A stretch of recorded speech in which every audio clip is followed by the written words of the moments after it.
Good morning, good people. It's a beautiful day out here today. Hear the birds chirping? Yeah. Man, I just want to get on here and talk a little bit, man.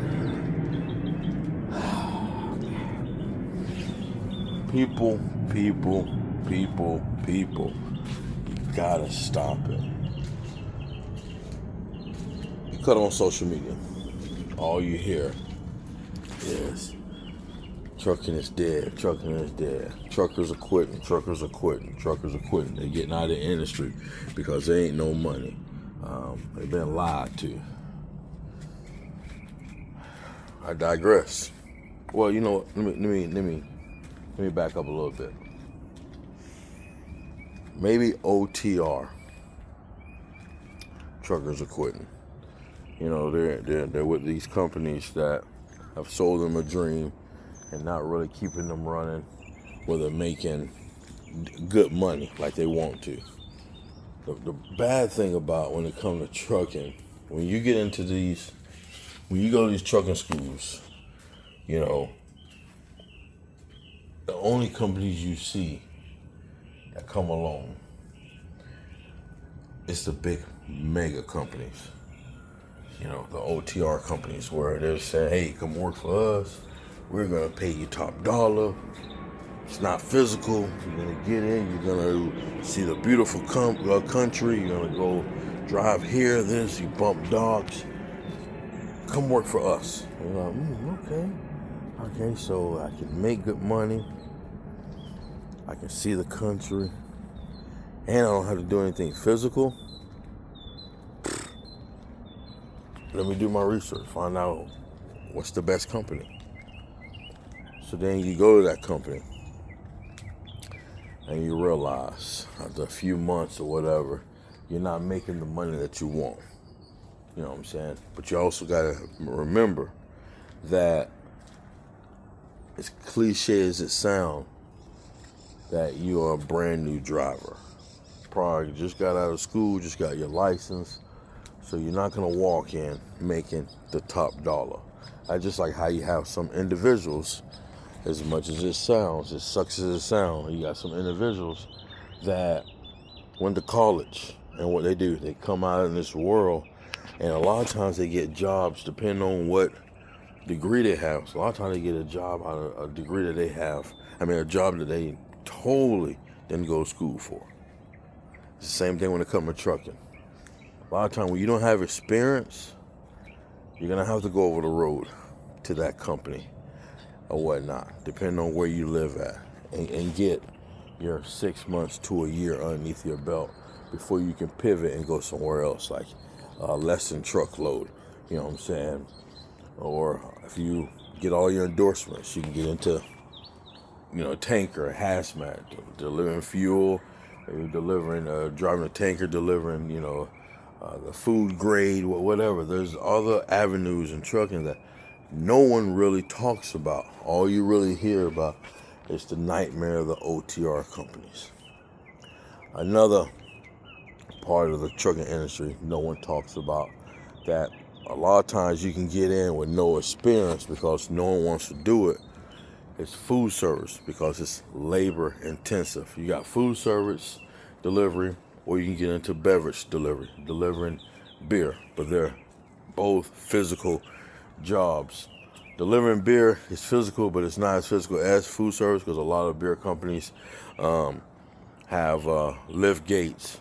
So you're basically pulling the pallet off with the beer and taking it to the front of the store and just running in with a two-wheel and, stack the coolers and do all that stuff. With food service, 90% of the time, you're running up and down the ramp all night, 10, 20 deliveries, up to, 12, 13, 1,400 cases a day. Depending on what state you live in, you might have to go downstairs in basements. So it's very physical, very labor intensive. But one thing about food service, you're home the next morning, the next night, or whatnot. So that's another option. But no one talks about these different avenues that you can get into trucking. There are other ways to do it. I'm telling you, I know guys that are in their 60s, still doing food delivery, running up and down the ramp. Been doing it for 20 plus years, doing food. Their whole background when it comes to having their CDL, they have been doing between a mix of food delivery and beverage delivery. I talked to one guy before he retired 2 years ago. He was 63. He told me he had been doing this type of work for 45 years. 45 years. So he had got into the game in his 20s, started beer delivering, and then got into food service and retired. And he was in good shape. So a lot of people don't talk about the different avenues that you can get into the trucking game. Now, I know some individuals started in food service, did it for a season, and got out of it. Maybe pivot and did a whole different career. Or I also know guys that started food service, pivot, they got their own truck. And here it is, 6 years, going on 7 years, they're still running their own truck. And I talked to them, they're doing good. Like they tell me, yeah, it's up and down, but it's more good than anything. So when it comes to an industry, regardless of what it is, no, let's pivot. When it comes to trucking, ladies and gentlemen, start listening to everybody on social media. Just because they're having a hard time, it doesn't mean that you're going to have a hard time. Sometimes you have to learn to get out there and test the waters for yourself and see what goes on. Because everybody have different experiences. Everybody. Not everybody going to have the same experience. Some people might get in this game in 2026 and go OTR and be like, hey, man, it's not bad. You know, it is what it is. Some people get in this industry and be like, oh man, this is horrible. I ain't making no money. My dispatchers suck. They're not getting me home like they say. And then when I get home, they're just telling me to do my 34-hour reset. Now I'm back out. Got no time with my family. Trying to get days off. It's horrible.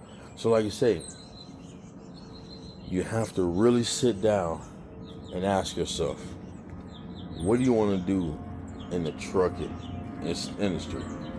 Is it owner-operator?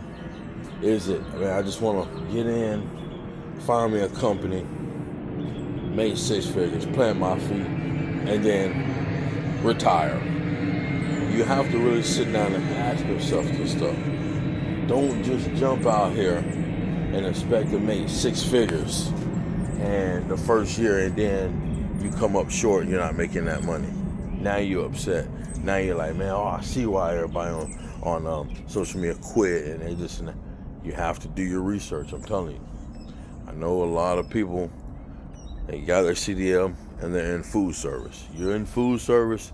Now you're not gonna find too many people in food service that say, man, I got into food service, man, I ain't made no money. I know guys that have hopped from food service jobs to different food service companies because they heard about certain food service companies making more money, so they have done it. I'm in food service. I've been doing it. It'll be 10 years in July. We have a lot of guys that have left, guys and girls, that have left McLean. Now they're coming over where I'm at. They said because of the money at McLean, the way they do over there is when you first walk in the door, you're not making that much money. You know, they have a tier.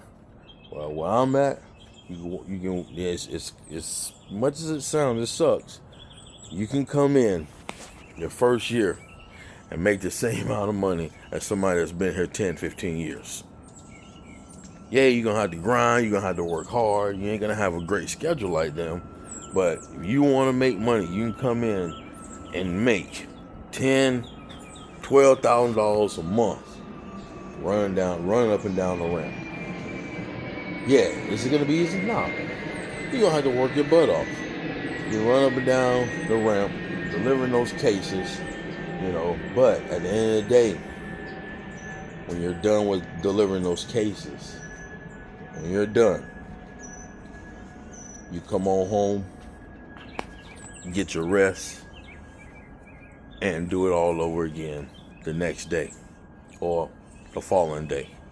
So that's the route I went. Because when I got my CDL, I was the same thing, very hesitant because I heard about the nightmare of the over the road companies and this and that. And I was like, man, I don't want to be away from my family. And I don't want to have to sit here and fight for loads and my money, this and that. So where I'm at, they were hiring for driver helpers. It was a pay cut from what I was doing, but I seen the light at the end of the tunnel. When they told me if I come in 6 months, listen to this, 6 months will allow you to get your CDL, we'll pay for it. I'm like, whoa, you'll pay for it? Like, yeah, we'll pay for it and we'll put you in the program. What you think I did? I got my permit, took that time off, went, paid for it, turned in my receipt, they gave my money back. Here it is, going on 10 years later. I'm a driver. Got a good driving record. Now, if I want to pivot, say, man, you know what? I'm tired of food service. I can go out there, regardless of what people say. I can get my own truck, because I have friends that have their own truck. You know, I have a friend that has his own authority, and we talk or whatnot. I can do that. Or I can pivot and say, I'm going to get my endorsements. So I'm going to get my hazmat, my tanker, my doubles. You know, I'm down here in Florida. I don't need triples. But, you know, get all that stuff. And now, I'm going to do something less taxing on my body. I'm tired of running up and down around. I can go deliver fuel. I got one of my coworkers started in food service. Ended up getting let go where I was at. Went to McLean for a little bit, and now he's delivering fuel. So it's ways to pivot and still make good money. You don't always have to go over the road. You don't always have to be an owner-operator. Now, owner-operator is not easy. That's a downfall with a lot of people you hear on YouTube. Owner-operator is not easy. You have to, you make a lot of money, but you also have to look at all the variable costs. Truck note, insurance, gas, maintenance. You got to make sure you're paying your taxes. So you're running like a business. Just because you make, just say you made 50 grand that month. That don't mean you get to pocket 50 grand. You got to put money away for maintenance, taxes, gas, fuel. Pay yourself, but you got to make sure you ain't paying yourself a crazy amount of money, because when you're not getting those big loads, or you want to take some time off, or I'm going to take 2 weeks off. Remember those 2 weeks, if you don't have a driver in that truck, if you're a solo, them 2 weeks you're not running, you don't get paid. So there's a lot of things you have to think about when it comes to trucking. Trucking is still good. There's guys out here that's been doing it for 20 plus years, 30 plus years, and they're still doing it, still thriving. Yeah, they'll tell you, the rates are low and this and that. But a lot of guys has been in this industry for a long, long time. I've talked to the OGs. They say it's just a correction. It's normal. You can't expect what happened during COVID to happen forever. It's just that's what he told me. It's just a correction. Like, he told me he's been doing 35 years, and hey. Because I asked him, how you survive, man? He said, what do you mean how I survive? He said, I don't really have no overhead. None. No truck note. My living expenses outside when I'm not working, So my mortgage is paid for, my cars are paid for. He said, I don't really have a very high, lifestyle. He said, I got money saved. He said, I'm good. He said, the problem is a lot of people get in this and they start making money. They start going to, buying all kind of liabilities, and now they're struggling bad. But he said, you get in this industry, you got to be smart. So I just tell people, man, trucking isn't dead. Is it what a lot of people want it to be? No. But you do your research. I always tell people, I'm going to keep on promoting, keep on preaching, man. If you don't have your CDL and you're looking to get your CDL, and you don't mind doing manual labor, while you're in that school and those mega companies are trying to recruit you, just go online, Indeed, LinkedIn, whatever, and just look up local food service company near you in your area. Yeah, it might say a year, 6 months experience, but so what?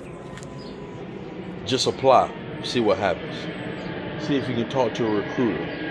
A lot of times, companies are going to tell you 6 months. A lot of times they'll hire you, because when they hire you, they're still going to put you through training. At least where I'm at, they put you at least through 30 days of training. That's driving, learning how to pull in the parking lots, learning how to deliver. Your trainer's going to teach you all that. Because a lot of times we get a lot of guys and girls that come from OTR that come over to us. Yeah, they know how to drive, but when it comes to pulling in these parking lots and the judgment and stuff is totally different when you've never done this. So just look into it. Do your research about trucking before you throw in the towel, before you say, man, nah. Do your research, because I'm going to tell you, you can really get into this industry and make a good money, whether if you're a company driver or if you're owner operator. Just do your research. Don't always listen to what people say. That's the thing. That's the downfall with a lot of people these days. We listen to what people say instead of doing our own research. No one in this world is going to save you.